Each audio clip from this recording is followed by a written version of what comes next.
ويل لكل همزة لمزة الذي جمع مالا وعدده يحسب أن ماله أخلده كلا لينبذن في الحطمة وما أدراك ما الحطمة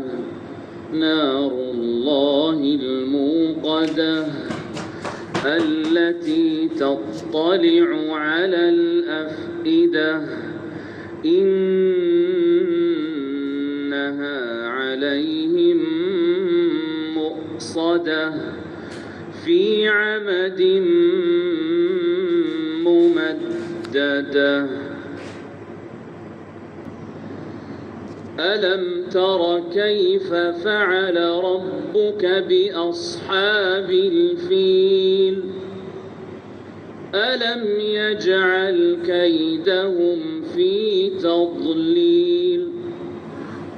وأرسل عليهم طيرا أبابيل ترميهم بحجارة من سجيل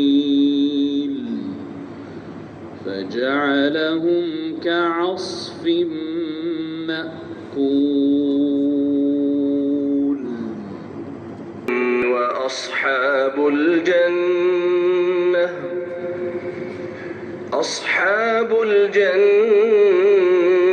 هم الفائزون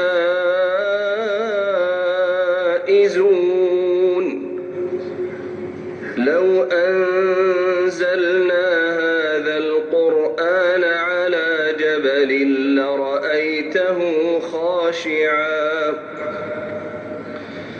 لرأيته خاشعا متصدعا من خشية الله وتلك الأمثال نضربها للناس لعلهم يتفكرون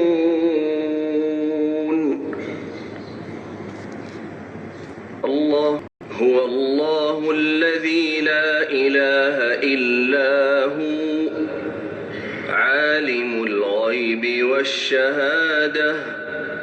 هو الرحمن الرحيم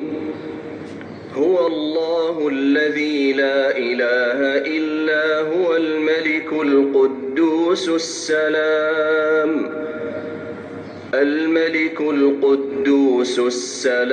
المؤمن المهيمن العزيز الجبار المتكبر سبحان الله عما يشركون هو الله الخالق البارئ المصور له الأسماء الحسنى يسبح له ما في السماوات والأرض وهو العزيز الحكيم